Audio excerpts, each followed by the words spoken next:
Well, good morning, ladies and gentlemen, and I want to thank all of the media for showing up today and everyone who has shown for this, what we hope will be an annual and expected to be an annual big day for us all when we announce our inductees into the Nevada Boxing Hall of Fame. As you can see, we're going to have quite a stellar cast of people with our first inaugural class, and we will go through those. Just a quick note about the Nevada Boxing Hall of Fame. A lot of people very surprised that there is not already a Boxing Hall of Fame in the state of Nevada. When we kind of discovered that, we went about forming one. And I'm Rich Murata, a sportscaster, and I got together with a tremendous board of directors, and we have put together the Nevada Boxing Hall of Fame, which we are very excited and proud about. And we intend to have numerous events during the course of the year. We only launched this summer. We had our first board of directors meeting in August, and now we are ready to announce our first class of the Nevada Boxing Hall of Fame. The class of 2013, we will have an induction ceremony next year, but we'll have various events on an informal basis to bring fans together with the boxing community prior to the induction ceremony, and to get them also familiarized with the people who are in the Nevada Boxing Hall of Fame. I want to thank Keith Kaiser, the Executive Director of the Nevada State Athletic Commission, who showed up today to support what we're doing here. Also, we heard from the Governor, Governor Brian Sandoval, who wished us luck with this event today, so we're very proud about that.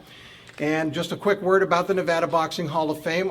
Basically, our mission is twofold. One, to honor the great history, rich tradition and history of boxing in Nevada throughout the last century and to the current time.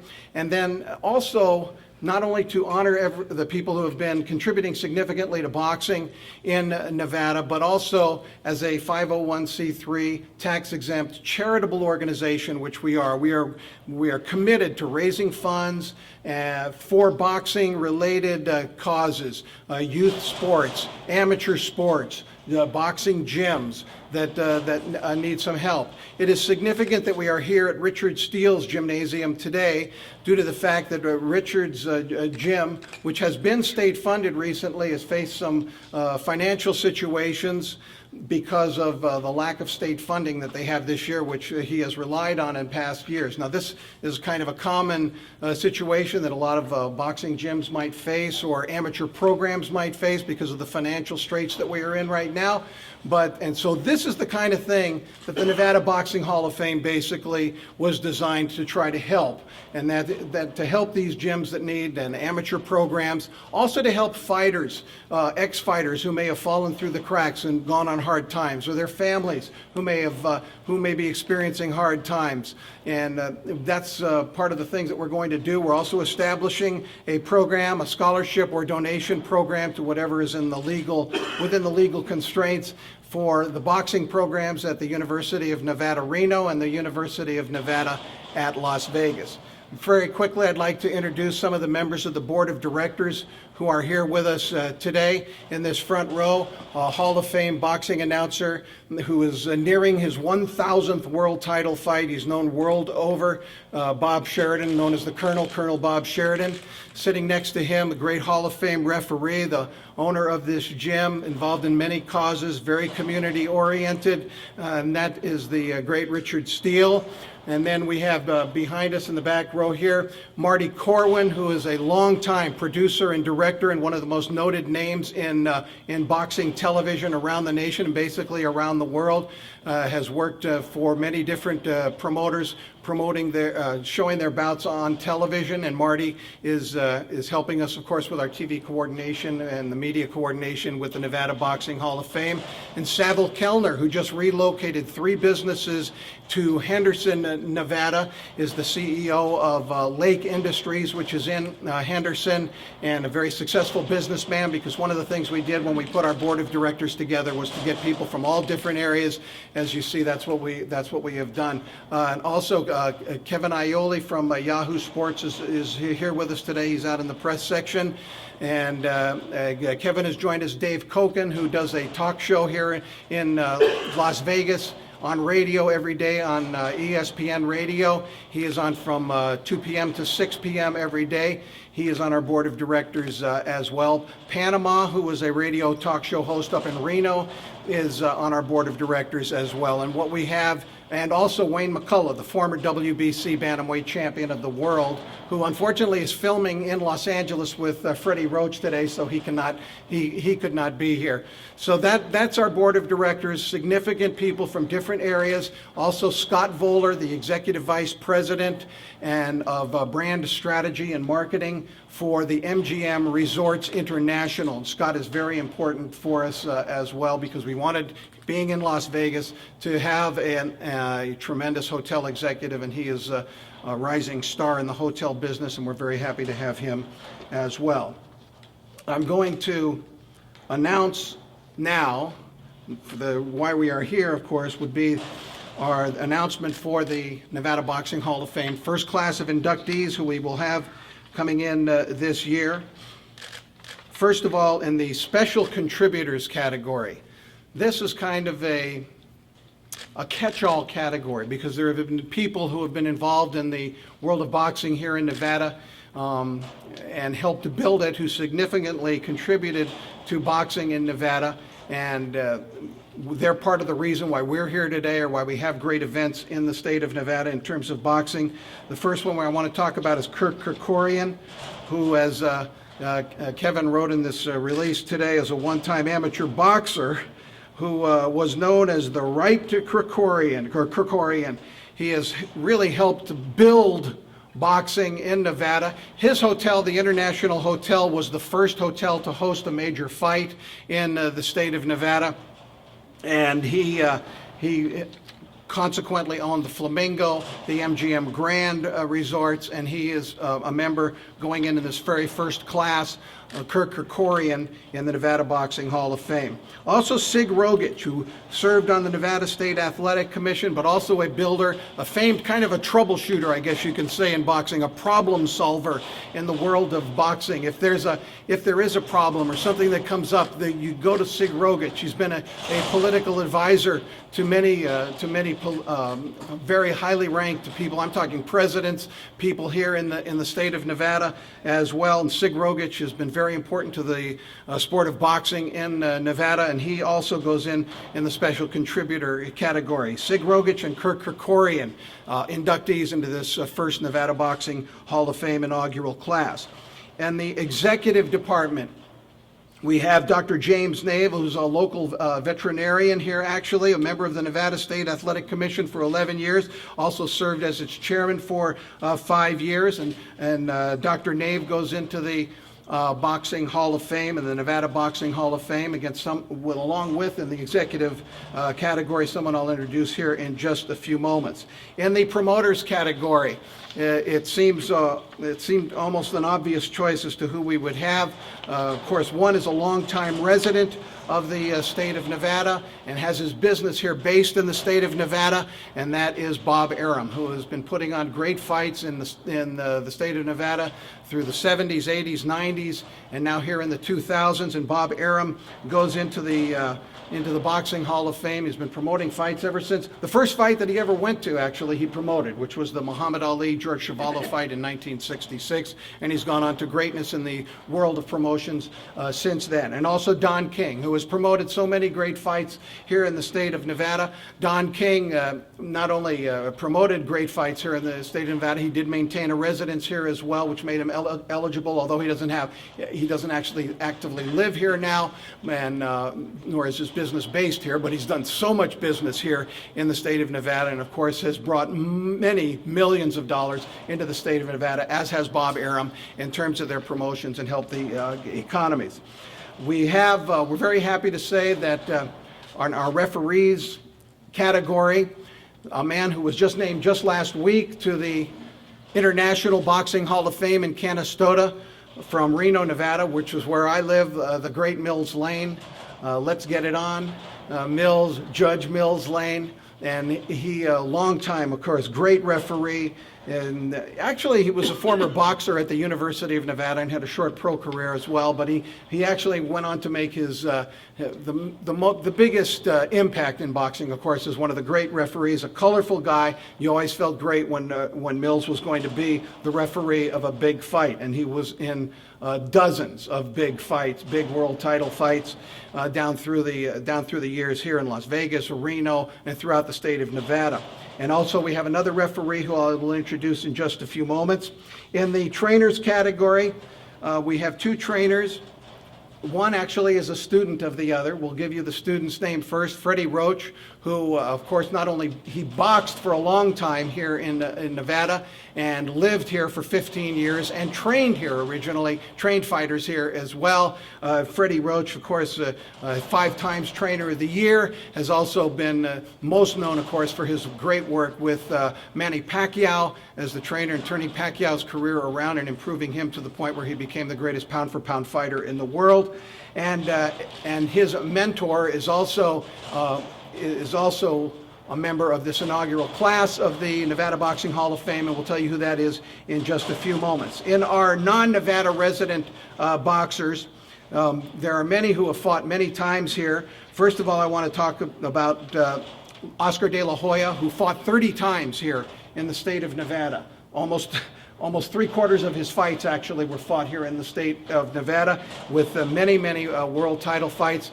Brought a lot of money to and a lot of women into the sport of boxing down through the years. And Oscar goes into the inaugural class of non-Nevada residents. We have broken down in the boxer category. Actually, it has been broken down into 2 categories: non-Nevada residents and Nevada residents. And so Oscar De La Hoya goes in, as well as Julio Cesar Chavez, who won over 90 fights before he ever suffered a defeat. He had many of his biggest fights right here in Las Vegas and in the state of Nevada. Fought 115 times in his magnificent career, considered by many the greatest Mexican fighter of all time.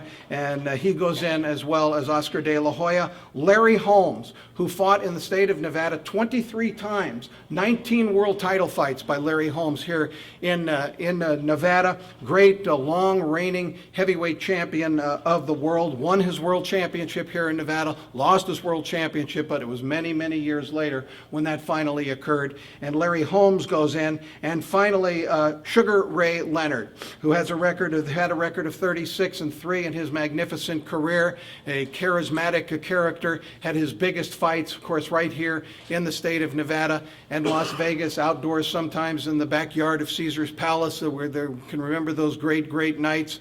Fighting Marvin Hagler, Roberto Duran, Thomas Hearns.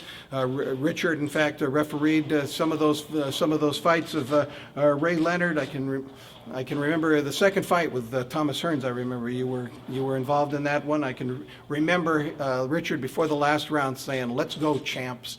And as they came out for that final round of that dramatic fight. So there is our non-Nevada residents. They are Julio Cesar Chavez, Larry Holmes, Oscar De La Hoya, and Sugar Ray Leonard. I also want to mention, before we get to our Nevada residents, our media people who are involved and inducted, will be inducted, but named and selected for our first class of the Nevada Boxing Hall of Fame. And that is, first of all, Royce Fior. Royce, right here, was a great sports writer here in Nevada. And for a long time, I think 5 years at the Sun, 37 years at the Las Vegas Review-Journal. And Royce, if you could just stand up, let everybody see you, give a wave. This is Royce Fior of the Las Vegas Review-Journal.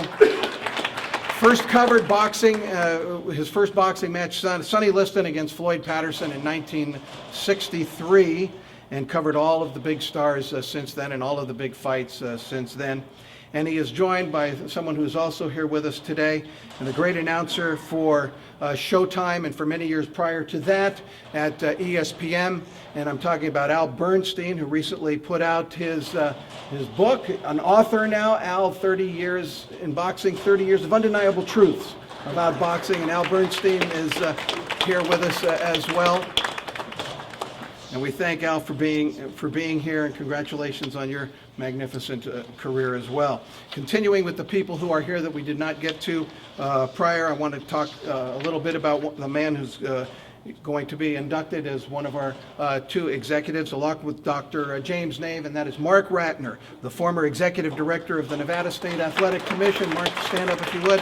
From 1992 through 2006, was always regarded by everyone around the nation, around the world, as a man of just great integrity. I used to urge him to be the first national commissioner for boxing. If we ever had a national commissioner, he would have been magnificent. Boxing thrived under his tutorship here in Nevada. We've always been proud of Mark. We lost him now to MMA, UFC, and we hope that maybe someday we can lure him back into our sport. It would be a great, great thing.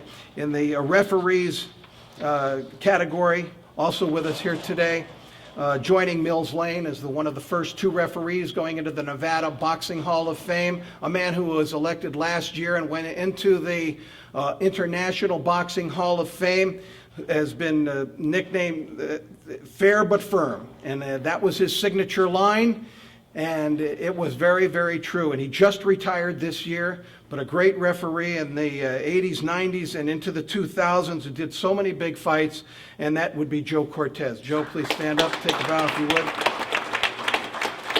I saw Joe the other night. I was doing the international telecast of the Khan fight against Molina at the LA Sports Arena. We talked before that, and I told Joe that I believe he actually changed the course of history in boxing. And the reason why is because a good referee needs to know when to stop a fight, but a good referee also needs to know when not to stop a fight. In the first Manny Pacquiao fight against Juan Manuel Marquez was knocked down 3 times in the first round. And the last time he went down slow, looked like he was completely finished, and it looked like he would not get up. And Joe Cortez, I think if he'd have stopped the fight at that point, everybody would have been fine with it. But he looked at Juan Manuel, and he let the fight continue despite the third knockdown, which was a pretty crushing knockdown. But he felt that Juan Manuel still had some life in those legs and in his eyes and in his body. And he was obviously quite correct, because Juan Manuel came back to make it a magnificent fight that night against Manny Pacquiao, and went on to fights 2, 3, and 4, and finally got victory in the last fight. But the reason I said he changed the course of history, if Joe Cortez would have stopped that fight in the first round, then there would never have been a 4-fight rivalry between Juan Manuel Marquez and Manny Pacquiao. So he basically changed the course of history, because he helped give us one of the greatest rivalries in the history of the sport. It was really amazing. Now, the two ladies you see up here today are representing two people who are going into our inaugural class. First of all, one of the really gentlemen of the ring, the great Eddie Futch, who is a legendary trainer, considered by many the greatest trainer of all time. He trained so many big names. He specialized in great heavyweight champions that he trained down through the years, and of course, that included Larry Holmes, who was very excited, by the way, when we told Larry that who is in our inaugural class as well, that Eddie Futch was going in, because Eddie Futch was his trainer, as well as Joe Frazier. He showed magnificent compassion, of course, in the Thrilla in Manila, when he stopped the fight after 14 rounds and wouldn't let Joe come out for the 15th round. And his widow, Eva Futch, is with us here today. And Eva, representing the late great Eddie Futch, is here with us. Hold up that picture, if you would, there for everyone to see, of the great Eddie Futch.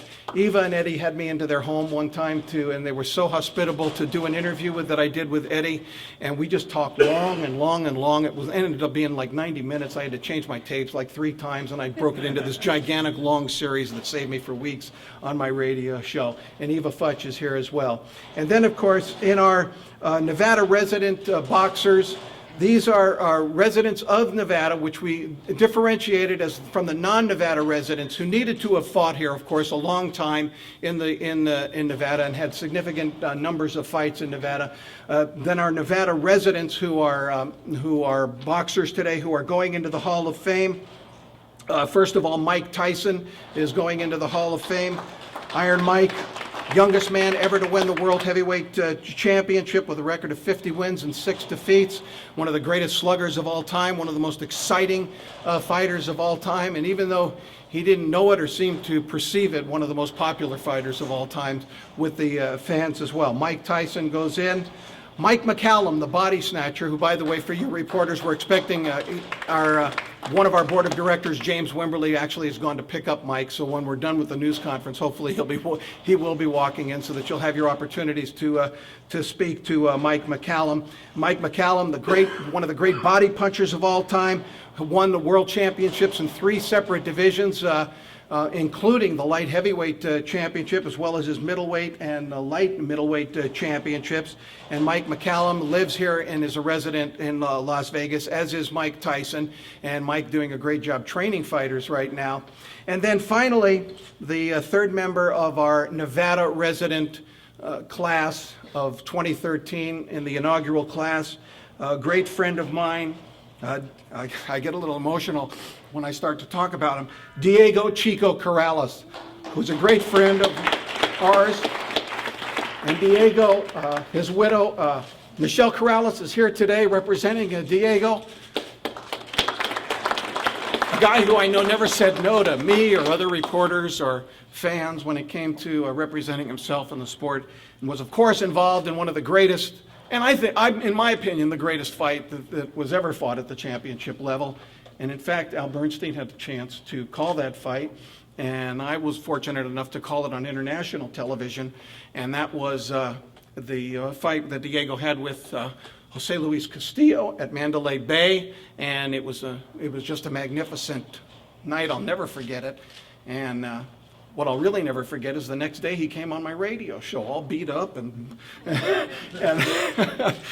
he still managed to come down and do the show with us the next morning that we did live from Mandalay Bay that day, and Michelle is here. So we're going to cut off our press conference at that point. We thank very much everybody: Al Bernstein, Mark Ratner, Royce Fior, Joe Cortez, Eva Futch, and Michelle Corrales. With a reminder, and we will let those of you who have cameras to do your one-on-one interviews, those of you reporters to do your one-on-one interviews, they're all available for you, and we expect that Mike McCallum will be joining us here in just a few minutes as well. So there it is, our first announcement, our very inaugural Nevada Boxing Hall of Fame, and our website address is NVBHOF, and we invite fans to go to our website and to now my son keeps telling me I want to get this right. Like us on Facebook, right? And follow us on Twitter, or is it the other way? I got it right.